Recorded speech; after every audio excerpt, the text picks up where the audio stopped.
It hasn't been long since the last general elections that saw Justin Trudeau remain as Prime Minister, but Canadians want new federal elections to hold this year. When, as a leader, you see your followers having the idea and willingness to remove you from power democratically, then you should simply resign without mincing words. Because not only has such a leader lost the faith of his followers, but nothing he can do will bring up his ratings. But then we know how shameless Trudeau is and how he is so willing to cling to power whether or not it suits the people that he's the Prime Minister. And it's people like himself who want power at all costs, or the most dangerous without any concrete, progressive plan for their followers. Ipsos was behind the poll that showed what Canadians have in mind this year concerning national politics. Nearly half of the Canadians who took the poll, that's 49%, believe that federal elections should hold this year, and another 54% want Justin Trudeau not to feature in the elections. Based on the poll breakdown, 63% of Canadians in Atlantic Canada, 60% in Alberta, and 55% in both Sask and Manitoba want the federal elections to hold this year. These are the areas where Trudeau is most and least popular, with Atlantic Canada known for returning Liberal MPs and the Prairie provinces known for returning Conservative MPs.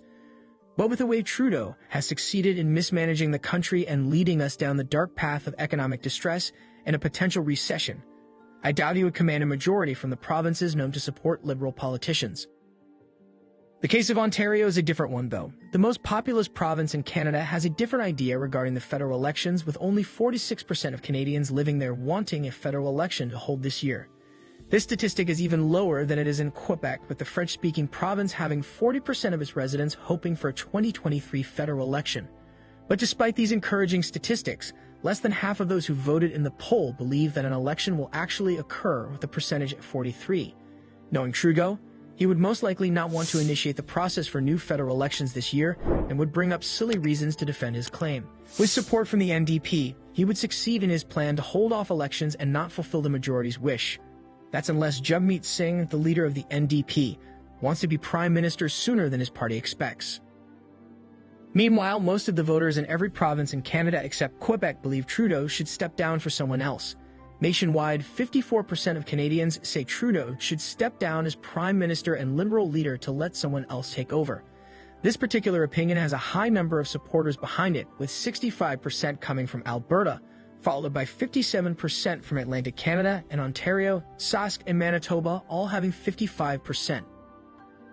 This corroborates something I said earlier, that with the country's current state, Trudeau would even lose some of his Liberal voters. Things are really bad, and sometimes I wonder if those who still support Trudeau do not go through the same pains the rest of us do.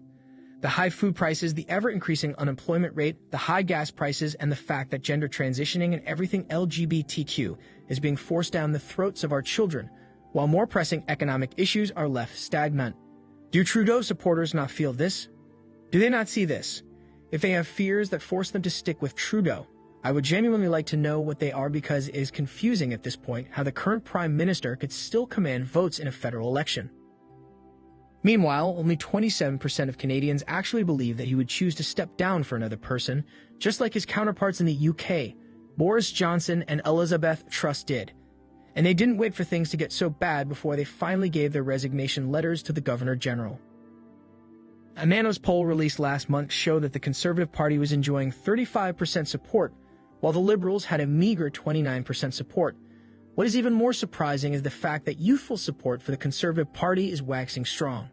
Because the youths in Canada have historically been known to stay away from the Conservative Party, it is a huge surprise how things are going at the moment, which indicates that something is terribly wrong with the Liberal Party, and that something is Justin Trudeau. A December poll by Main Street found that among 18 to 34-year-old Canadians, 47% intended to vote for Paul Lever's Conservatives, against 27% for the Liberals and 19% for the NDP. Trudeau has no intention of calling an election until 2025, when he is mandated by the Canadian Electoral Act to call one. But Singh can choose to immortalize his image in the minds of Canadians by breaking the coalition with the Liberal Party. It is well known that Trudeau still waves to cameras as Prime Minister and walks around 24 Sussex Drive like he owns the place, because Singh and his party are behind him. Once that support is gone, Trudeau is gone too. In recent weeks, Singh indicated that New Democrats could break with the Liberal government over the healthcare issue. In December, the leader of the NDP said, and I quote, "If we don't see action on healthcare, we absolutely reserve the right to withdraw our support." If an election should hold this year, though, Pierre Poilievre will be no pushover as his approval ratings currently stand at 41%, with 42% of Canadians in Atlantic Canada and Ontario on his side.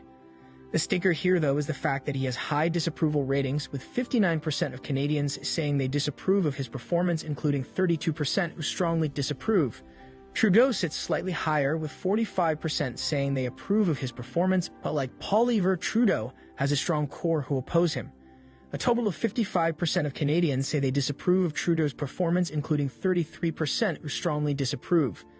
NDP leader Jagmeet Singh has the best approval rating of the national leaders at 53%, but it doesn't matter because not enough people will vote for him to become Prime Minister.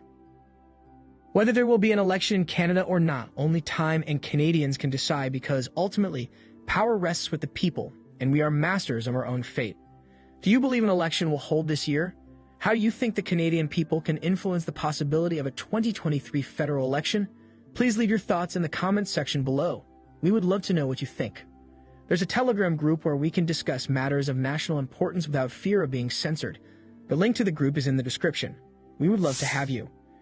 Please leave us a like on this video, subscribe to the channel if you are new or haven't yet, and turn on post notifications so you don't miss out on our future videos. Thanks for watching, and I will see you in the next one.